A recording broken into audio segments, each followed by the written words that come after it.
नमस्कार, इस खास बुलेटिन में आपका स्वागत है और मैं हूं आपके साथ करिश्मा भारद्वाज और आप देख रहे हैं एएनबी न्यूज।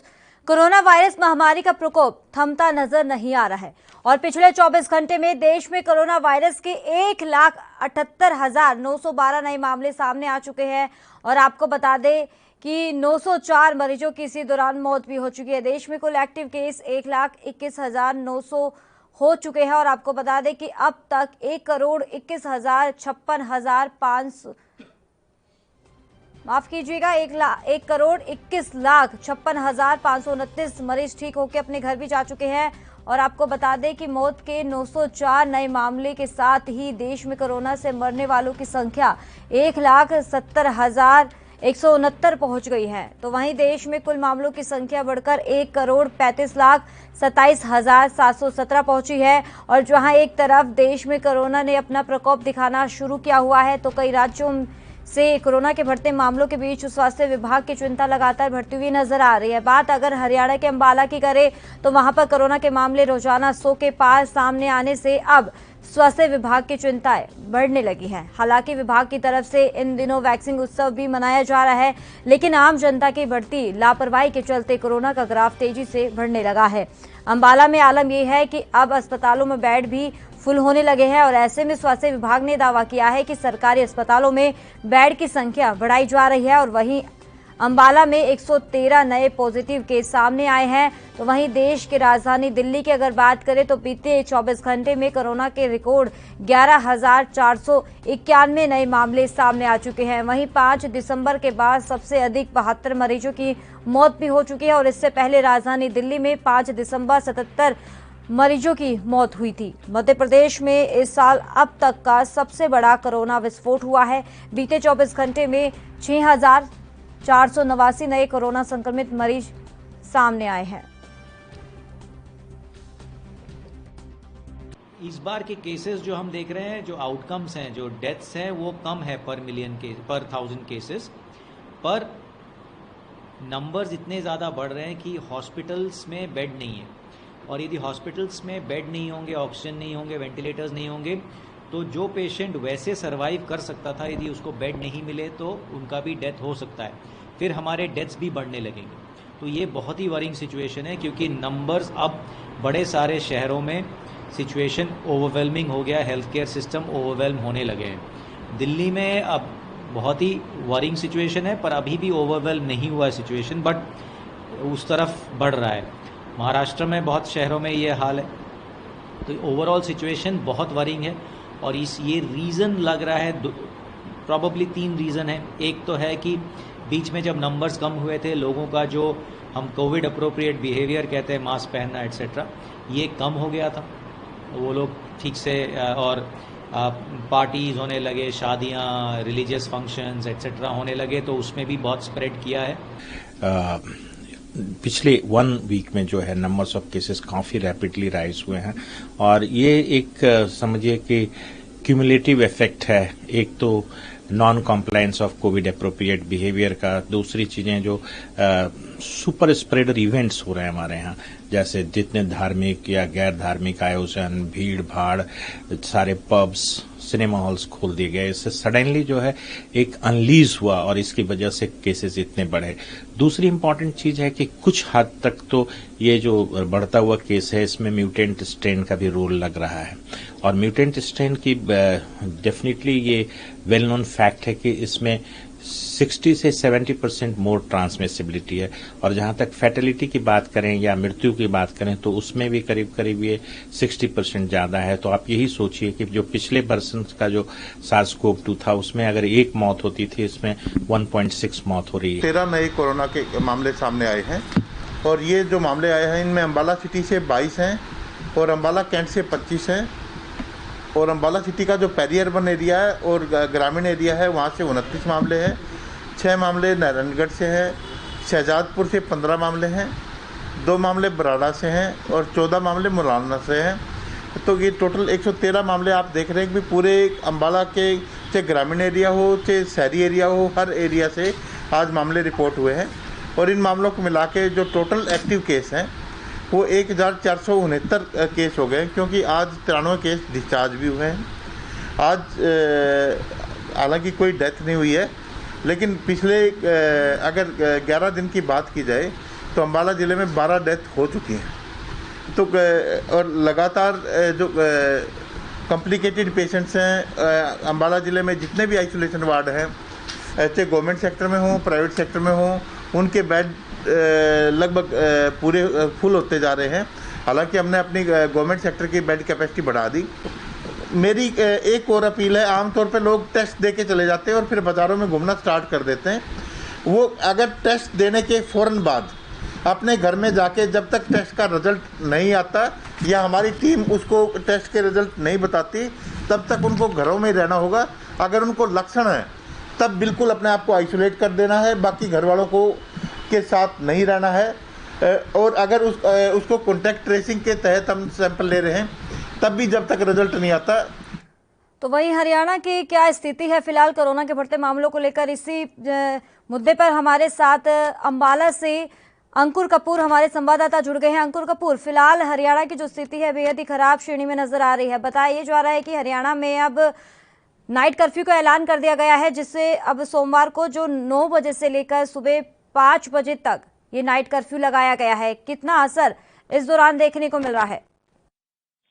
जी बिल्कुल करिश्मा, जैसे कि हरियाणा में लगातार जो कोरोना मरीजों की जो संख्या है उसको देखते हुए जो हरियाणा के स्वास्थ्य मंत्री अनिल विज हैं और जो मुख्यमंत्री मनोहर खट्टर हैं, उनके आदेशों के बाद हरियाणा में जो कोरोना कर्फ्यू भी लगा दिया गया है। यहाँ पर जो कर्फ्यू है वो उसी समय यानी रात से ही लागू हो गया था। सुबह 9 बजे से लेकर शाम 5 बजे तक यह लगाया गया है। जो हरियाणा के गृह मंत्री अनिल विज, उन्होंने साफ शब्दों में कहा है कि लगातार मरीजों की संख्या को बढ़ते हुए देखकर हरियाणा सरकार ने कोरोना कर्फ्यू लगा दिया है। इस दौरान रात को 9 बजे के बाद शराब के ठेके व रेस्टोरेंट भी बंद कर दिए जाएंगे। अगर हम बात करें तो जैसे ही अंबाला हरियाणा में जो नाइट कर्फ्यू लगा दिया गया था, उसके बाद अंबाला में ठीक 9 बजते ही पुलिस ने शहर के जो चौक चौराहे हैं वहां पर गश्त बढ़ा दी थी। लोगों को 9 बजे के बाद जो घरों में रहने की हिदायत भी देनी शुरू कर दी थी। लेकिन अगर अंबाला में नाइट कर्फ्यू के बाद लोगों की लापरवाही भी काफी देखने को सामने मिल रही थी, क्योंकि अगर हम बात करें तो जो पुलिस है वो लोगों को अनाउंसमेंट के थ्रू बताती हुई नजर आई। सड़कों पर माइक लगाकर अनाउंसमेंट भी किए गए। पुलिस अधिकारियों ने बताया कि आज पहला दिन है, इसलिए लोगों को अपील के जरिए समझाया जा रहा है। लेकिन अगर कल से कोई भी उल्लंघन करता पाया गया तो कड़ी कानूनी कार्रवाई अमल में लाई जाएगी। अगर पुलिस अधिकारियों की माने तो नियमों का उल्लंघन करने वालों पर FIR भी दर्ज करने का प्रावधान भी है। इस बारे में जो सड़कों पर जो लोग घूम रहे थे नाइट कर्फ्यू के वक्त भी, उनसे हमारी बातचीत हुई तो उन्होंने इस फैसले को सही बताते तो नजर आए, लेकिन खुद भी नियमों की जो धज्जियां वो उड़ाते भी नजर आ रहे थे। अगर हम बात करें हरियाणा सरकार की तो रात को 9 बजे से सुबह 5 बजे तक जो कोरोना कर्फ्यू लगा दिया गया है, उस दौरान गैर आवश्यक गतिविधियों पर प्रतिबंध रहेगा। वे सड़क व किसी भी सार्वजनिक स्थान पर जो अनावश्यक रूप से न तो घर के बाहर पैदल और न ही गाड़ी में घूम सकेंगे। और अगर कोरोना कर्फ्यू की बात करें तो इस समय लोगों की जो परेशानियों को समझते हुए आवश्यक सेवाओं पर हरियाणा सरकार ने इसमें छूट दी है। अगर हम बात करें तो कानून और व्यवस्था, आपात स्थिति, नगर पालिका सेवाएं, ड्यूटी में कार्यरत जो मजिस्ट्रेट हैं, पुलिस कर्मी हैं, अस्पतालों के बेड की अगर बात की जाए तो जिस तरीके से बताया जा रहा है, डॉक्टरों की तरफ से कहा जा रहा है कि अस्पताल में बेड की कमी हो गई है, क्योंकि जिस तरीके से कोरोना के बढ़ते मामलों ने अपना एक आतंक मचाना शुरू कर दिया है। अब लगातार मरीजों के जो आंकड़े हैं वो लगातार बढ़ते हुए नजर आ रहे हैं, जिसके कारण अब अस्पतालों में बेड की कमी हो चुकी है। जी करिश्मा, बिल्कुल। जैसे कि अंबाला में जो कोरोना के मामले हैं रोजाना 100 के पार आने से जो अब स्वास्थ्य विभाग की है उनकी चिंताएं भी बढ़ने लग गई थी। और इसीलिए ये सारा जो मामला है हरियाणा सरकार और गृह मंत्री अनिल विज को पहुंचाया गया। इसी को लेकर हरियाणा में नाइट कर्फ्यू लगाया गया है कि कोरोना के मामले शायद इसमें कम नजर आए। क्योंकि अगर हम बात करें तो विभाग द्वारा इन दोनों जो वैक्सीन उत्सव भी मनाया जा रहा है, लेकिन जो आम जनता की बढ़ती लापरवाही के कारण जो कोरोना का ग्राफ है वो तेजी से बढ़ने लगा है। अंबाला में अगर आलम बात करें तो अस्पतालों में जो बेड है वो फुल होते भी दिखाई दे रहे हैं। स्वास्थ्य विभाग ने यह दावा किया है कि तो सरकारी अस्पतालों में बेड की संख्या है वो बढ़ाई जाएगी और धीरे धीरे करके जो हम सैंपलिंग कर रहे हैं और आगे जो टीकाकरण कर रहे हैं उनमें भी तेजी लाई जाएगी। जी करिश्मा। शुक्रिया अंकुर कपूर तमाम जानकारी देने के लिए। तो इसी मुद्दे पर हमारे साथ एक और संवाददाता मध्य प्रदेश से गणेश तिवारी जुड़ गए हैं। गणेश तिवारी, कोरोना के बढ़ते मामलों को लेकर अपडेट लेना चाहेंगे और टीकाकरण का किस तरीके से प्रक्रिया लगातार जारी है उसको लेकर भी अपडेट लेना चाहेंगे आपसे। देखिए करिश्मा, सबसे पहले अगर कोरोना अपडेट की बात करें तो मध्य प्रदेश में 17 से कोरोना के जो आंकड़े हैं, कोरोना मरीज के जो पॉजिटिव मरीज आ रहे हैं वो 17 की दर से सामने आ रहे हैं। मध्य प्रदेश में बीती रात की अगर कोरोना आंकड़ों की बात करें तो सबसे ज्यादा अभी इस वर्ष की बात करें 2021 की, तो सबसे ज्यादा जो है कोरोना के आंकड़े सामने आए हैं।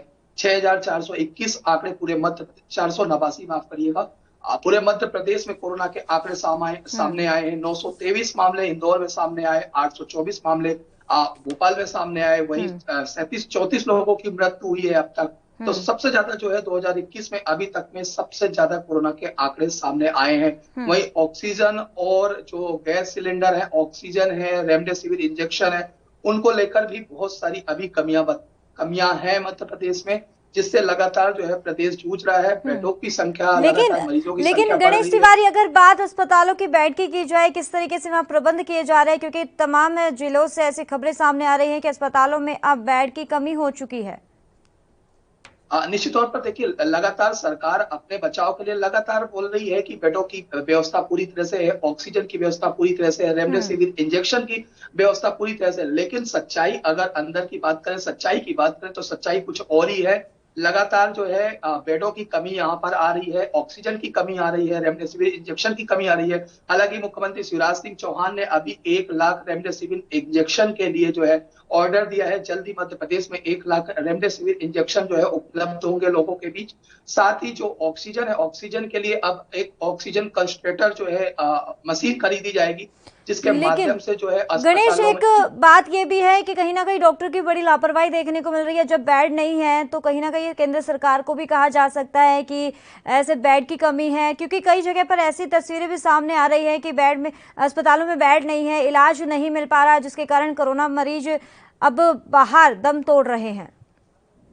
देखिए करिश्मा, क्या पहले कोरोना था, पहले जो है कई हॉस्पिटलों को जो है कोरोना हॉस्पिटल बनाया गया था, लेकिन उसके बाद जब कोरोना के आंकड़े कम आना चालू हो गए थे तो उन हॉस्पिटलों को नॉर्मल लोगों के लिए फिर उपलब्धता कराने चालू हो गई थी, जिसकी वजह से वहां पर कोरोना के पेशेंट एडमिट नहीं हो रहे थे, नॉर्मल मरीज जो है एडमिट हो रहे थे। ऐसे में अचानक से एक बार फिर कोरोना के पेशेंट लगातार बढ़ते नजर आए, और जिसमें हॉस्पिटल जो कोरोना को लेकर हॉस्पिटल जो सीज किए गए थे वो सीमित हॉस्पिटल ही सीज किए गए थे, जिसकी वजह से अचानक से बेड की कमी आने लगी। हालांकि अब जो है लगातार नए हॉस्पिटल जो है लगातार जो है हॉस्पिटल, कोरोना हॉस्पिटल अब बनाए जा रहे हैं।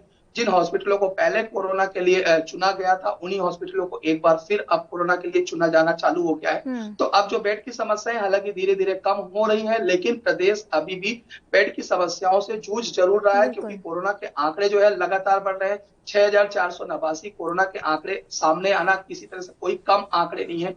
17 की दर से जो है कोरोना आंकड़े सामने रहे, जहां 1% से चालू हुआ था, आज 17 पहुंच चुका है। दिन प्रतिदिन मृत्यु के दर बढ़ रहे हैं। सरकार जो मृत्यु के आंकड़े भी बता रही, वो भी कहीं ना कहीं कमी है, चूंकि अगर बात करें कब्रिस्तानों की बात करें, शमशान घाटों की बात करें, तो वहां पर शवों की वेटिंग लग रही है। लोगों को शवों को वेटिंग में रखना पड़ता है, घंटों इंतजार के बाद उन शवों का नंबर आता है जहां जलाया जाता है, दफनाया जाता है। तो निश्चित तौर पर जो आंकड़े हैं वो और ज्यादा आंकड़े आ रहे हैं, लेकिन कहीं ना कहीं गणेश तिवारी, बड़ी लापरवाही जनता की तरफ से देखी जा रही है। शायद वो अपने परिवार से प्यार नहीं करते, तभी ऐसी लापरवाही दिखा रहे हैं। लेकिन अब अगर गणेश तिवारी, अगर मध्य प्रदेश के तमाम जिलों की बात करें, वहां पर कई जगह पर लॉकडाउन लगा दिया गया है, क्या इसमें कुछ असर देखने को मिल रहा है बढ़ते कोरोना के मामलों को लेकर? देखिए, सरकार लगातार जो है प्रयासरत है, सरकार लगातार बंदिशें कर रही है, सरकार लगातार सख्ती उठा रही है, कोरोना के आंकड़ों में किसी तरह कमी आए। लेकिन करिश्मा, अगर बात करें जब से अभी, अगर 52 जिलों की बात करें मध्य प्रदेश के, तो 15 जिलों में 7 से 9 दिनों का लॉकडाउन ऑलरेडी लगा हुआ है। कई जिलों में शनिवार रविवार लॉकडाउन लगा है, नाइट कर्फ्यू पूरे मध्य प्रदेश में लगा है। लेकिन अभी भी, इसके बावजूद भी किसी भी तरह की कोई कमी जो है आंकड़ों में नहीं दिखी है कि लॉकडाउन का है या कोई ऐसा कुछ फायदा दिखे कि हमें जो है आंकड़ों में कमी नजर आई है। जो जिन जिलों में कम आंकड़े आ रहे थे, 5-6 आ रहे थे, वहां भी अब 25-30 आंकड़े सामने आना चालू हो गए। तो हालांकि आंकड़ों में किसी तरह की कमी नजर नहीं आई, लेकिन सरकार लगातार जो है सख्त कदम उठा रही है, लोगों को मास्क पहनने के लिए जागरूक कर रही है, लोगों को बेवजह निकलने वालों पर उन्हें सख्ती से कार्रवाई कर रही है, सख्ती से पुलिस प्रशासन ये कहना सही होगा क्योंकि सरकार पूरी तरीके से अपनी जो पूरी कोशिश कर रही है, जनता से अपील करने की भी कोशिश कर रही है, समझा रही है कि कोरोना महामारी से बचना चाहिए, पूरी तरीके से कहा भी जा रहा है। लेकिन दूसरी तरफ छोटे छोटे लॉकडाउन लगाकर या नाइट कर्फ्यू का ऐलान करने के बाद ये तो कहा जा सकता है कि तमाम जगह पर ऐसे लोगों से अपील तो की जा रही है, लेकिन दूसरी तरफ अगर ऐसी लापरवाही देखने को मिलेगी कहीं ना कहीं आने वाले समय में अब लॉकडाउन लग सकता है, क्योंकि अब और कितनी अपील करे सरकार भी। निश्चित तौर पर देखिए, जिस कदर कोरोना बढ़ रहा है तो कहीं ना कहीं एक लंबा लॉकडाउन का संकेत निश्चित तौर पर दे रहा है। अभी मध्य प्रदेश के दमोह में चुनाव है और एक कयास लगाया जा रहा है कि मध्य प्रदेश के दमोह में चुनाव के बाद जरूर एक लंबा लॉकडाउन जो है मध्य प्रदेश में देखने को मिल सकता है आम जनता को।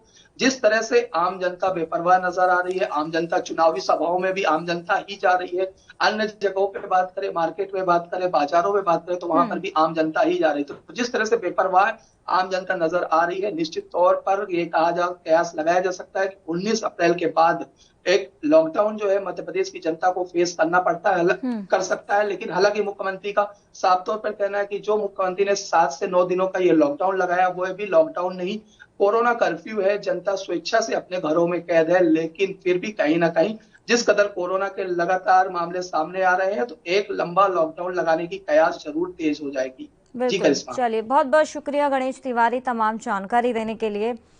तो आपको बता दें कि कोरोना से हालात पूरी तरीके से खराब होते हुए नजर आ रही है, स्थिति बेकाबू होती हुई नजर आ रही है। नाइट कर्फ्यू की जद में अब कई शहरों की जिंदगी है। महाराष्ट्र में तालाबंदी तय हो चुकी है, क्योंकि जिस तरीके से महाराष्ट्र में जो कोरोना के बढ़ते मामलों को लेकर कहीं ना कहीं ये आंकड़े बेहद डराने वाले हैं, जिसको लेकर साफ तौर पर संकेत दे दिया है महाराष्ट्र सरकार ने कि आने वाले समय में लॉकडाउन पूरी तरीके से तय है। तो अभी भी लेकिन उसके बावजूद भी जनता नहीं समझ रही है। 2020 में जो हालात देखने को मिले थे, लोगों के पास खाने के लिए पैसे तक भी नहीं बचे थे, लेकिन उसके बावजूद भी बड़ी लापरवाही देखने को मिल रही है।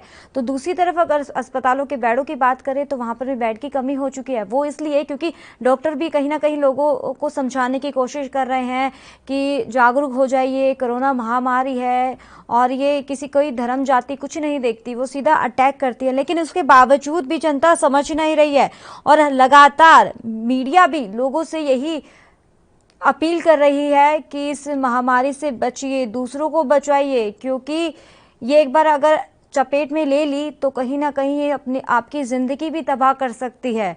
अगर आप अपने खुद को बचाना चाहते हैं, अपने परिवार से प्यार करते हैं तो कोरोना गाइडलाइंस का पालन कीजिए, मास्क लगाइए, सोशल डिस्टेंसिंग का पालन कीजिए। लेकिन उसके बावजूद भी जनता समझ नहीं रही है, क्योंकि ये सीधा असर या तो ज़्यादा पहले से वो पेशेंट हो कि कोई पहले से कोई बीमारी हो उस व्यक्ति को, या कोई ज़्यादा बुजुर्ग हो या बच्चे या गर्भवती, उन्हीं पर ही ज़्यादा ये अपनी चपेट में ये महामारी ले रही है। लेकिन उसके बावजूद भी ऐसी तस्वीरें देखने को मिल रही है जो पूरी तरीके से शर्मसार कर देने वाली है। सरकार भी और कितना लोगों को अपील करे, लोगों को जागरूक कर रही है, पुलिस प्रशासन भी जागरूक कर रही है, लेकिन उसके बावजूद भी दूसरी तरफ अगर टेस्ट को लेकर बात करें तो टेस्ट में भी घोटाला किया जा रहा है। टेस्ट से भी लोग भाग रहे हैं, उनको ऐसा डर लग रहा है कि शायद हमें नेगेटिव हम हैं तो लेकिन इसमें पॉजिटिव दिखा दिया जाएगा।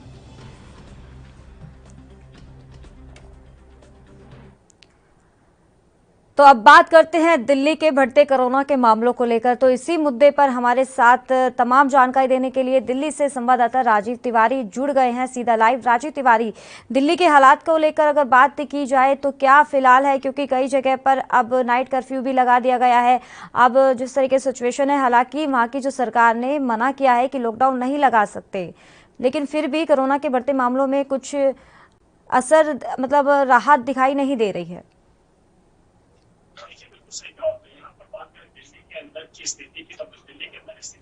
क्योंकि जिस तरीके से लगातार 24 घंटे के अंदर 11 से ज्यादा के आंकड़े आना कहीं ना कहीं चिंता का विषय जरूर है, मगर जिस तरीके से लगातार आंकड़े बढ़ रहे हैं उससे साफ जाहिर है दिल्ली सरकार की मुश्किलें भी बढ़ती नजर आ रही है। दिल्ली सरकार लगातार जनता से अपील कर रही है कि आप सोशल डिस्टेंसिंग बना के रखें, सैनिटाइजर यूज करें, मास्क का यूज करें, मगर जिस तरीके से बाजारों के अंदर भीड़ है उससे साफ जाहिर है स्थिति बिल्कुल बिगड़ रही है। और कहीं ना कहीं जो सरकार की गाइडलाइन है, यानी कोविड की जो गाइडलाइन है, उसको फॉलो नहीं किया जा रहा है, चाहे वो अधिकारियों के द्वारा हो या फिर जनता के द्वारा हो। मगर जिस तरीके से लगातार दिल्ली सरकार केंद्र सरकार से भी गुहार लगा रही है कि आप हमें वैक्सीन उपलब्ध कराई जाए और वैक्सीन जो है वो जनता तक उपलब्ध कराई जाएगी, मगर जिस तरीके से 45 साल से ऊपर के लोग हैं उनके लिए तो वैक्सीन अभी दी जा रही है और लगातार 24 घंटे के अंदर हर तरीके से कोशिश की जा रही है हर व्यक्ति तक वैक्सीन पहुंचे। मगर जिस तरीके से बात करें 45 साल से नीचे के लोगों के लिए, तो उनके लिए भी कहीं ना कहीं दिल्ली सरकार कोशिश कर रही है, मगर अपील भी की गई है, मगर केंद्र सरकार की तरफ से अभी तक ऐसा कोई जवाब नहीं मिला कि 45 साल से नीचे के लोगों के लिए वैक्सीन कब।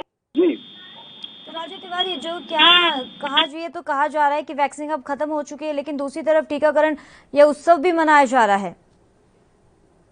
आपने यहाँ पर एक चीज समझनी होगी, जिस तरीके से केंद्र सरकार यानी कि भाजपा के जो लोग हैं वो टीकाकरण में उत्सव मना रहे हैं और दूसरी तरफ दिल्ली सरकार कह रही है कि हमारे पास वैक्सीन बिल्कुल खत्म होने वाली है और यहाँ तक कि 1-2 दिन के लिए ही वैक्सीन रह गई। मगर जिस तरीके से वैक्सीन मांगी जा रही है तो वैक्सीन देने के लिए जरूर केंद्र सरकार ने कहा है कि हम वैक्सीन उपलब्ध कराएंगे, मगर जिस तरीके से वैक्सीन का जो क्या कहते हैं भाजपा के जो लोग कहीं ना कहीं उत्सव मना रहे हैं वैक्सीन को लेकर, वो कहीं ना कहीं इसमें जरूर दर्शाता है कि राजनीति की जरूरत, क्योंकि सिर्फ भाजपा के जो नेता है वो कहीं ना कहीं जनता तक ये मैसेज पहुंचाना चाहते हैं कि वैक्सीन उपलब्ध हो चुकी है, वैक्सीन का उत्सव मनाया जा रहा है, मगर वैक्सीन अभी तक जनता तक पूरी तरीके से नहीं पहुंची है, क्योंकि अभी तक 45 साल से जरूर ऊपर के लोगों के लिए वैक्सीन दी जा रही है, अगर 45 साल से नीचे के लोगों के लिए भी वैक्सीन होनी चाहिए। मगर जिस तरीके से लगातार राजनीति की जा रही है और कहीं ना कहीं आरोप प्रत्यारोप भी किया जा रहा है, तो उसका साथ जरिए स्थिति जरूर कहीं ना कहीं राजनीति के पहलू से की जा रही है। मगर जिस तरीके से बात करें जनता के लिए, तो जनता को कहीं ना कहीं राहत चाहिए।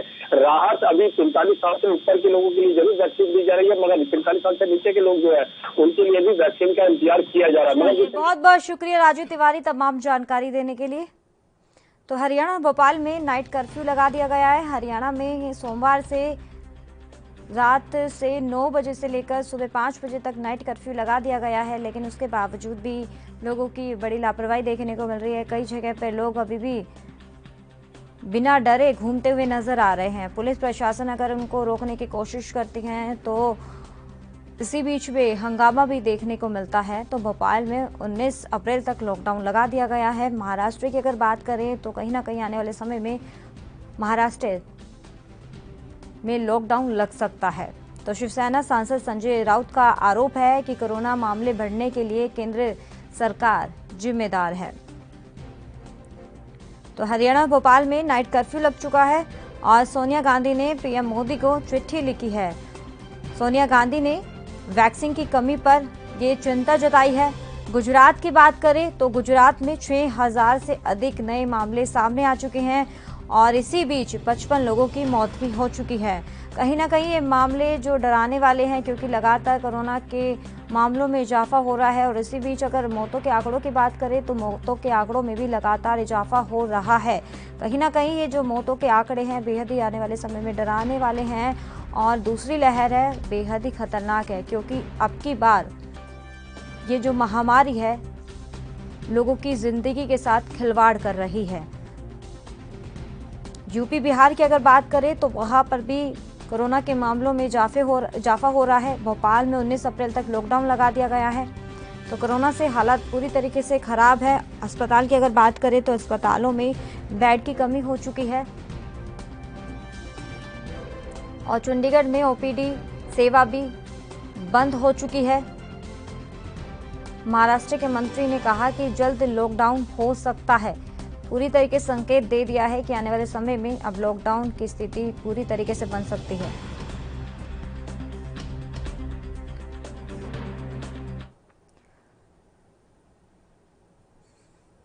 तो इस खबर पर तमाम जानकारी देने के लिए महाराष्ट्र से हमारे संवाददाता मुरारी सिंह जुड़ गए हैं सीधे लाइव। मुरारी सिंह, अब बताया जा रहा है कि अब आने वाले समय में लॉकडाउन लग सकता है। जिस तरीके से स्थिति खराब हो रही है, वैक्सीन, वेंटिलेटर, ऑक्सीजन और बेड की कमी देखी जा रही है। लगातार कस्टमर फैलते जा रहे हैं। आज भी महाराष्ट्र में 51,000 से पार जो है कि आंकड़ा आया है और 250 के आसपास लोगों की मौत हुई है, तो ये कहना भी गलत नहीं होगा कि लॉकडाउन लगाया जा सकता है। अब कितने दिन का लॉकडाउन लगेगा, इसे लेकर महाराष्ट्र के मुख्यमंत्री उद्धव ठाकरे लगातार स्वास्थ्य मंत्री राजेश टोपे और अपने सहयोगी पार्टियों के साथ और अन्य संगठनों के साथ लगातार चर्चा कर रहे हैं। बिगड़ते हालात को सुधारने के लिए अगर राजेश टोपे की माने तो लॉकडाउन के सिवाय कोई दूसरा पर्याय नहीं है। जी करिश्मा। मुरारी सिंह, अब बात अगर महाराष्ट्र सांसद संजय राउत की जाए तो उन्होंने साफ तौर पर केंद्र सरकार को जिम्मेदार ठहराया है कोरोना के बढ़ते मामलों को लेकर। देखिए, लगातार हमेशा वाद और विवाद और टिप्पणियों को लेकर संजय राउत हमेशा जो कि आगे रहते हैं और इसलिए जाने भी जाते हैं। अब ऐसे में वो चूक कैसे सकते हैं। महाराष्ट्र की जो स्थिति खराब हुई है, मुंबई की लोकल ट्रेनें, दादर के भाजी मार्केट, मुंबई की बीएसटी बसें, भीड़ भाड़ की जगह होटल, रेस्टोरेंट, बार और पब जो चल रहे थे बेखौफ, उसी का ये खामियाजा कह सकते हैं। हालांकि वो विपक्ष में है, सरकार के ऊपर आरोप लगा सकते हैं, लेकिन जिस तरीके की स्थिति यहाँ बिगड़ रही है इसे देखते हुए आरोप प्रत्यारोप का ये दौर नहीं है। इसे सुधारने के लिए राज्य और केंद्र सरकार को मिलकर एक अहम कदम उठाने होंगे। बिल्कुल। मुरारी सिंह, अस्पताल की अगर बात करें तो अस्पतालों को क्या इंतजाम किया गया है, क्योंकि अब कई राज्यों से खबरें सामने आ रही है कि बढ़ते मरीजों के कारण अब अस्पताल में बेड की कमी हो चुकी है। महाराष्ट्र के अस्पतालों के क्या इंतजाम किए गए हैं सरकार की तरफ से? देखिए, सरकार की तरफ से कहा जा रहा है कि हर संभव प्रयत्न कर रहे हैं और सारे इंतजाम किए जा रहे हैं, लेकिन मुंबई से सटे पालघर जिले के नाला सुपारा से जो हॉस्पिटल से जो खबर आई है कि 7 लोगों की कोरोना संक्रमण में जो मौत हुई है, उनका सबसे बड़ा रीजन था कि उन्हें उस अस्पताल में ऑक्सीजन नहीं था और ऑक्सीजन की कमी की वजह से उनकी मौत हुई है। ऐसी घटना महाराष्ट्र के नासिक और पुणे में भी देखने और सुनने के लिए मिली थी। तो कहीं न कहीं सरकार पूरी तरह से अपने आप को चुस्त और दुरुस्त बता रही है। कोरोना से लड़ने के लिए वो तमाम उपाय हथकंडे अपना रही है, लेकिन कहीं न कहीं विफल भी हो रही है। करिश्मा। चलिए, बहुत बहुत शुक्रिया मुरारी सिंह तमाम जानकारी देने के लिए। तो इस खास बुलेटिन में फिलहाल इतना ही। दीजिए इजाजत, नमस्कार।